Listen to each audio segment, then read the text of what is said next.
U.S. bank collapse, Chinese tycoon suffers huge losses? China's big four banks see decline in revenue and profit, experts analyze causes. May Day chaos, falling rocks kill in Scenic area. Political pressure mounts, Chinese media cease applying for overseas journalism awards. It's all covered in today's China Truths. U.S. bank collapse, Chinese tycoon suffers huge losses?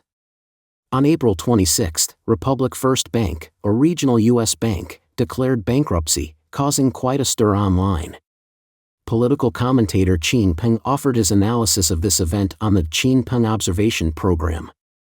He mentioned that the bankruptcy itself did not surprise him, however, two related developments did catch him off guard. First, a video went viral in a WeChat group claiming that the bank had gone bankrupt within 24 hours, erasing over 1 trillion yuan, about $138.2 billion, in assets overnight. The primary victims were said to be Chinese and Chinese-American depositors, including high-profile figures like Jack Ma, Liu Qiangdong, and Pan Xi.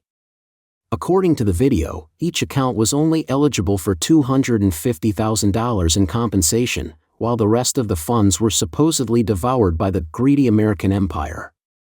The commentary lamented that under the ruthless cut of power, everyone, rich or poor, is vulnerable.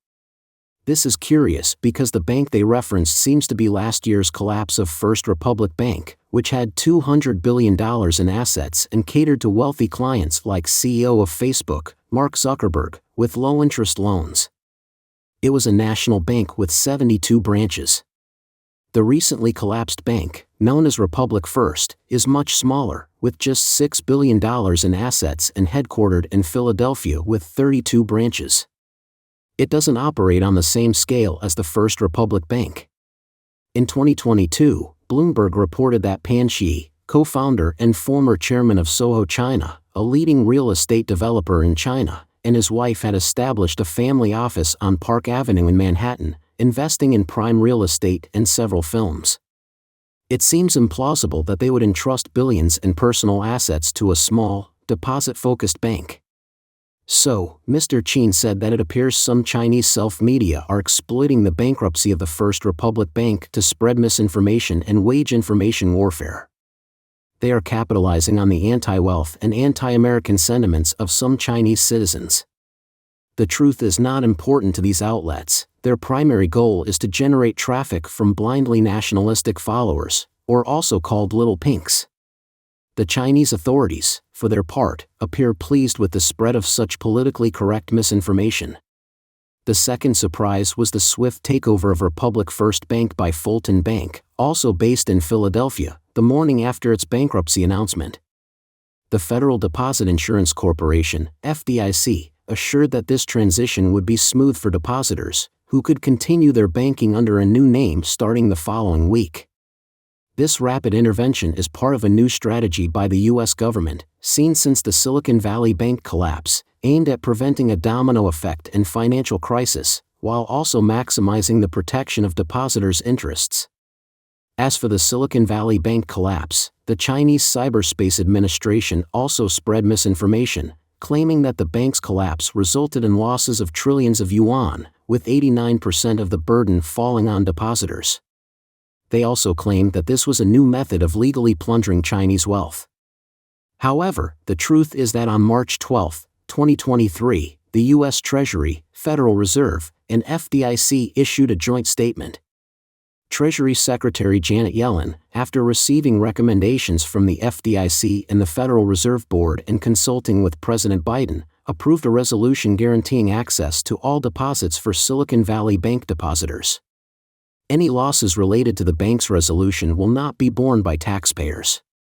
Trillions in commercial real estate debt set to mature, more bank failures on the horizon? Let's delve a little deeper into this latest development.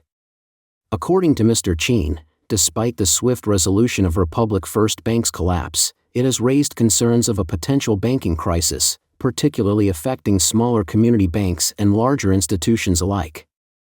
This worry is driven by two major factors. Firstly, the Federal Reserve's aggressive interest rate increases over the past 2 years to control inflation have significantly raised the cost of deposits for banks. These costs now exceed the returns from previously secure, low-yield investments like Treasury bonds. Current interest rates on 1-year US dollar deposits have surged to 5%, a 3% increase from 2 years ago.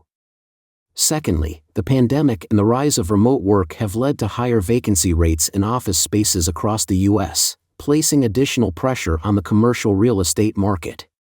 This situation poses a great risk to small and medium-sized banks, which are primary lenders in this sector and now face heightened default risks. By the end of last year, about 20% of U.S. office spaces were vacant, with cities like Los Angeles and Houston experiencing vacancy rates of up to 25%. The amount of maturing commercial real estate loans is expected to exceed $1 trillion by the end of next year, reaching an estimated $2.2 trillion by 2027. For bank customers, it's crucial to understand that the FDIC insures deposits up to $250,000 per account, which includes both the principal and accrued interest. This insurance covers all depositors, regardless of citizenship or residency status, under U.S. law. Thus, deposits below $250,000 are fully secured even in the event of bank failure. Mr. Cheen gave advice that for those with deposits exceeding $250,000, it is advisable to distribute funds across several banks, including large institutions like J.P. Morgan Chase, Citibank, Wells Fargo, and Bank of America, which are considered too big to fail and are supported by federal safeguards. This strategy helps ensure full FDIC coverage across multiple accounts. Furthermore, for investors, it's crucial to always keep an eye on the U.S. Central Bank, the Federal Reserve. Every move it makes can impact the value of your properties and investments. Nevertheless, this demands that we arm ourselves with a deeper understanding of economics and finance to accurately interpret the Federal Reserve's signals and to avoid being misled by the Fed and its policymakers.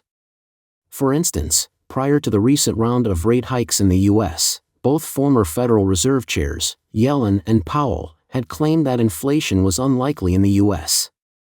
However, history has shown that they were mistaken. China's Big Four banks see decline in revenue and profit, experts analyze causes.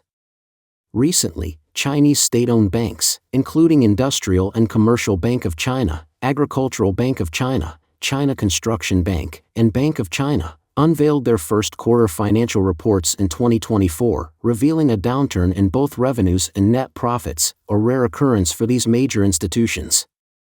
This decline is primarily attributed to the real estate collapse, which has significantly increased bad debts.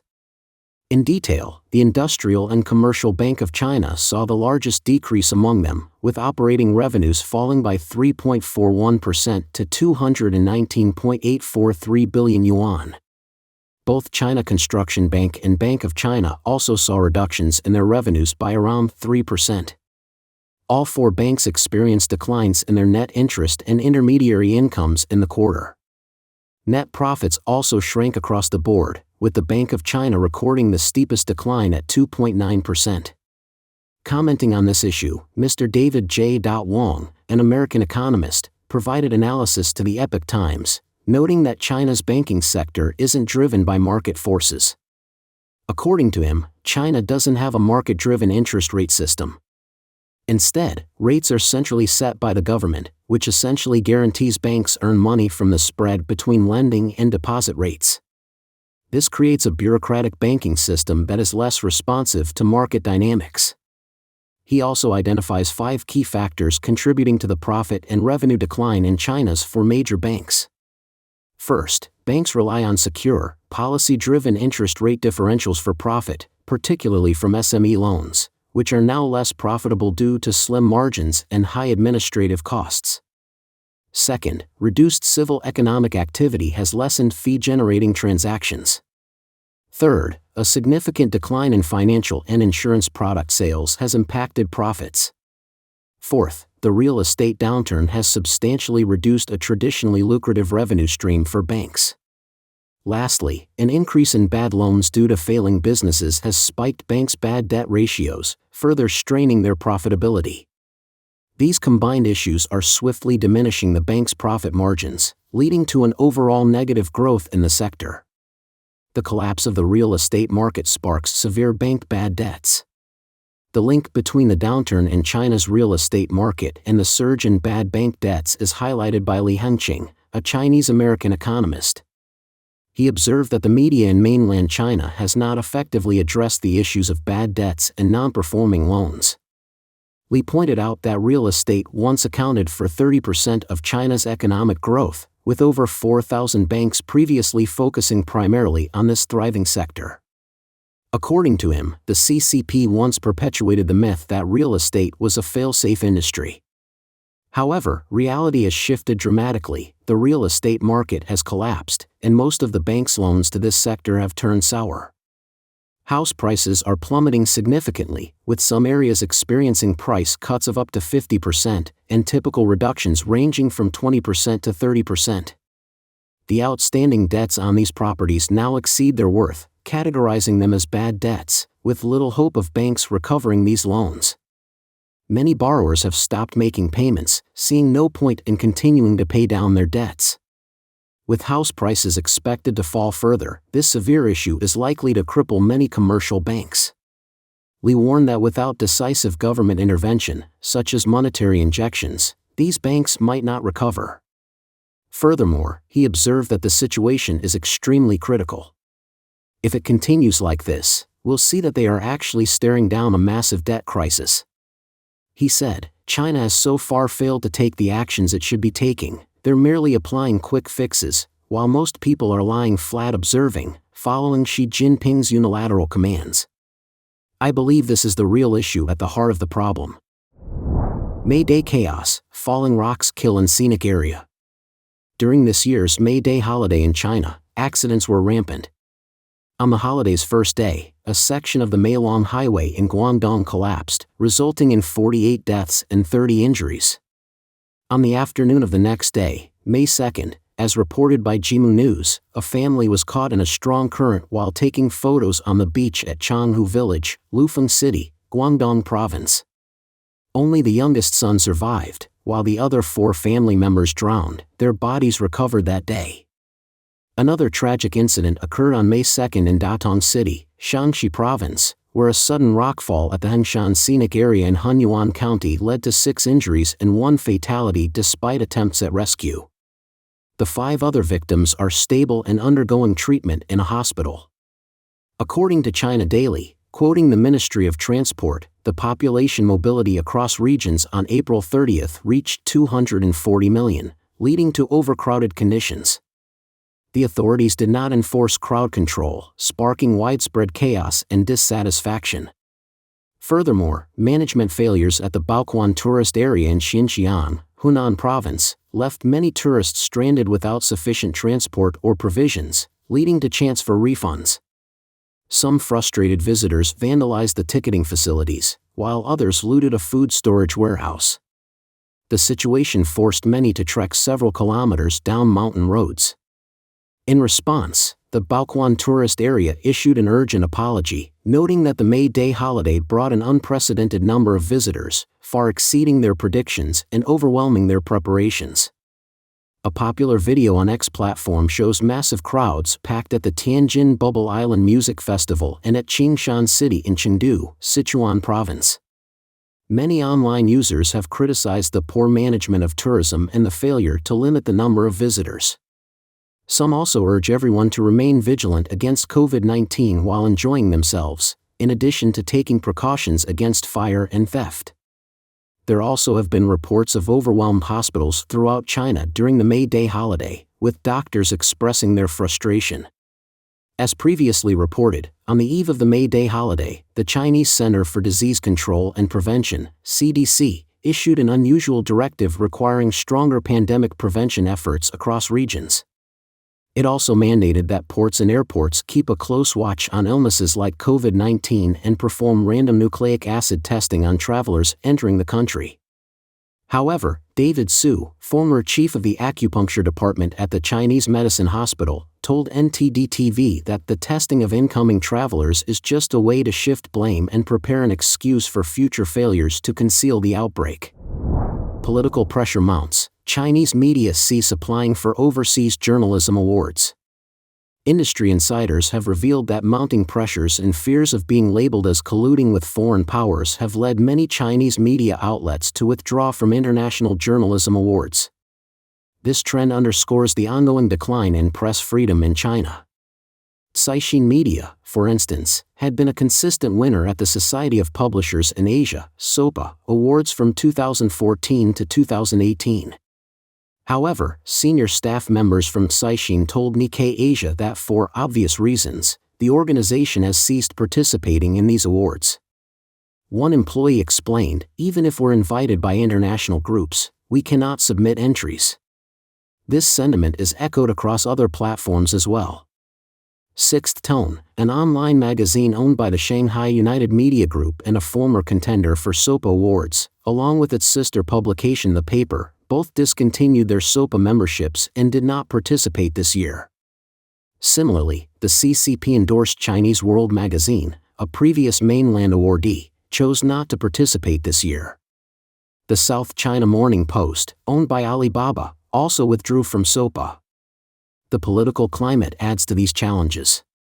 A Hong Kong journalism professor elaborated to Nikkei Asia, participating in foreign awards now carries significant political risks. Survival is the priority for these media houses. The professor also noted that the dwindling number of Chinese-language submissions to SOPA could undermine its credibility. The political backlash extends beyond mere participation in awards. Outlets like Caixin and Sixth Tone have faced criticism from pro-Beijing factions for their investigative reports that critique the government. Critics argue that their recognition in Western-backed awards like SOPA is an attempt to undermine China. Following the end of China's zero-COVID policy, Sixth Tone published a year-end review highlighting significant societal challenges, such as housing crises, gender violence, and the new coronavirus. According to a senior executive at Nikkei News, this led to Shanghai authorities demanding a self-criticism from the magazine's editors. He added that authorities prohibit entries into competitions like SOPA, and the fear trickles down, deterring submissions at all levels. Journalism professor Lucio Luwei at Hong Kong Baptist University sees the retreat from SOPA as indicative of a broader tightening of press freedom in China, which is even shrinking the operating space for previously freer Chinese-language English media. Don't forget to leave a comment in the section below to share your opinions on today's topic with us. Make sure to like and subscribe to see more interesting topics from China Truths.